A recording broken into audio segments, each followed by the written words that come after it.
checking what you're saying every single day. I would like you to do a little experiment today. I'd like you very much to question everything that you say, the quality of your words, the quality of your communications with everybody. There might be things that you're not aware of that are absolutely impacting everything that you're doing. In fact, they could be biasing you. You know what biasing is, obviously. A bias, I'll explain it anyway. I think it's always interesting to hear a little bit of something that you might not have taken in. The idea of bias started with these little bowling balls. Bowl balls have got a little weight on the one side, and what they do is they make the movement of the ball go to the one side.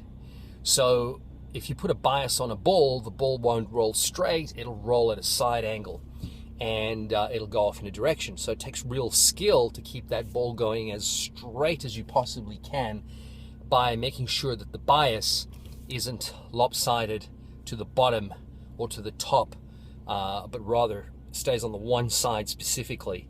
There are various techniques for having balls going certain directions. So biasing of anything works that way. Now, what I mean by that is when you tone your conversation with certain words or ideas, and these words, without you realizing, are biasing your conversation, they're biasing the energy that you are putting out to people, then obviously it impacts your life. It impacts your life in certain ways, and you're not even aware of it. So I'd like you to really pay attention today to everything that you are saying.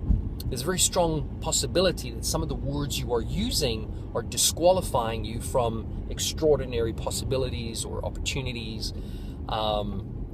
In a recent program that I was watching at the gym, I heard a very successful high-end millionaire business person say certain things that I thought were, even though, because he seemed to be locked in at this $7, $8, $10 million amount, and he couldn't break that ceiling, and he couldn't work out why he couldn't break that ceiling. And it turns out that a lot of his communication was perhaps not as clean and as clear as he would have liked it to have been.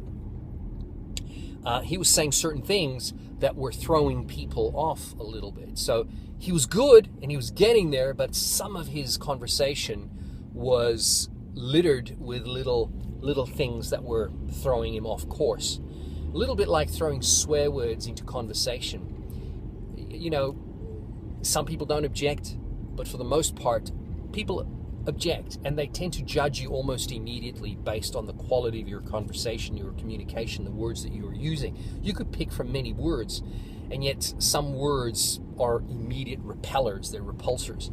So you have to be very careful not to throw stones in with the cake ingredients, okay? You got to make sure that what you are palatably taking in doesn't have swearing going on all the time. Extremely important. Okay, and as a final note on this, I think this is kind of important, is the thoughts that you have, more importantly, need to be clean as well. They need to be powerful thoughts.